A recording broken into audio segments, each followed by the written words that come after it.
As many of you might know, I've been experimenting with quite a different bit of flying wings, ranging from different sizes and different setups. I've mostly been building flying wings because of the simplistic setup and the outstanding performances I get out of them, and most importantly the fact that the motor is located in the back, so that in event of a crash no electronics or props really get broken.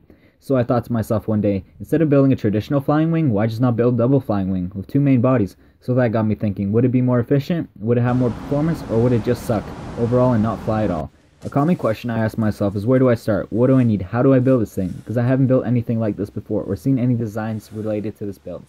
So I just started thinking of what might work and sketching a few pictures. And so I came up with this, a strangely shaped airplane, but very cool looking at the same time. In order to build it, I used common materials every scratch builder uses, such as foam board, in this case half a sheet of foam board, X-Acto knife, tape, and some hot glue. I started off by cutting out the body, the support brackets, and all the necessary parts, then gluing them together.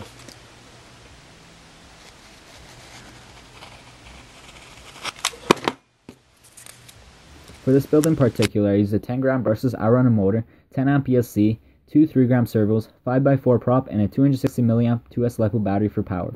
These elements all work in harmony to make this airplane fly. I haven't mounted the motor in the very back, but 4 inches away from the tail, mainly so I wouldn't have to put so much nose weight in front of the airplane.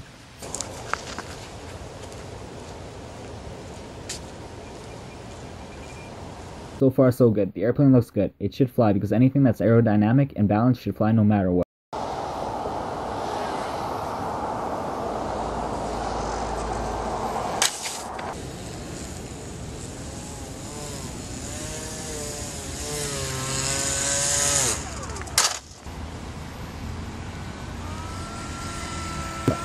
So to answer any questions, this airplane does fly a little better than traditional flying wings. It's a little slower, but it's surely more stable in the air. As for the looks, that could be questionable. For some it may look cool and some it may just look plain ugly. It all depends on what perspective you're looking at it. I personally think it looks awesome. It may look like a flying rectangle, but it surely does perform fantastic. I'd say one of the most stable airplanes I've ever built in the past.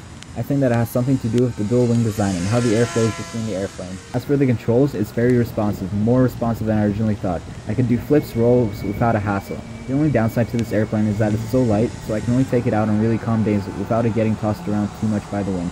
As usual, here are the specs. They're just basic, but it might work.